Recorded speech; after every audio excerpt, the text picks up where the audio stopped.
How to deal with frustration.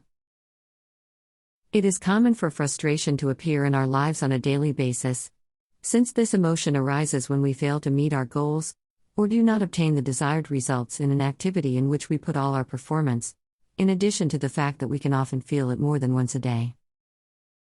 Contrary to what we may think, it is not a bad thing that frustration appears from time to time in us. Being an emotion, it fulfills a function in us, directing our attention and effort towards the search for resources that allow us to fulfill our objectives.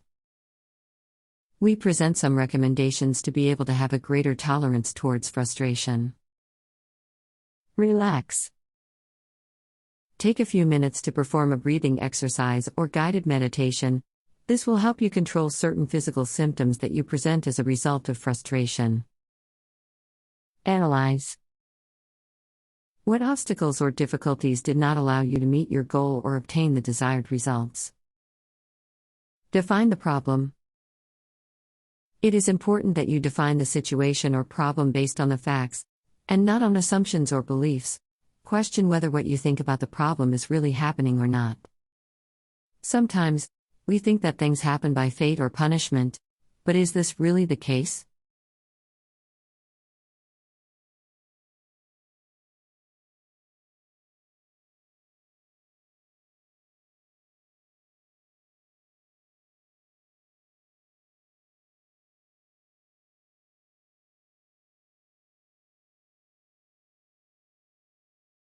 Set your goals.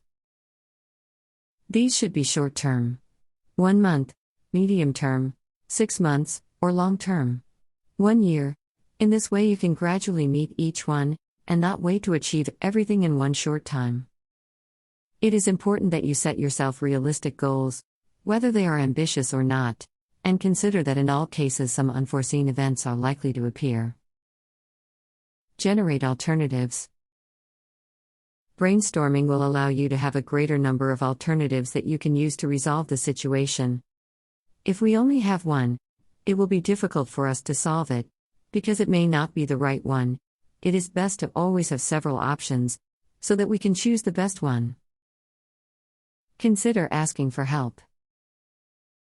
It is important to seek professional help when the situation overwhelms us and gets out of control, since frustration can be accompanied by anxiety and stress, which will make us feel in a vicious circle that is difficult to break. There are different therapeutic approaches that can help us modify our response. You will decide which is the best for you. We may be able to change our coping style to increase our tolerance for frustration and deal with daily difficulties. Remember that frustration is necessary and part of our daily learning. And this is all about how to deal with frustration. We hope you have found it interesting. Now you just have to put these tips into practice. It's your turn.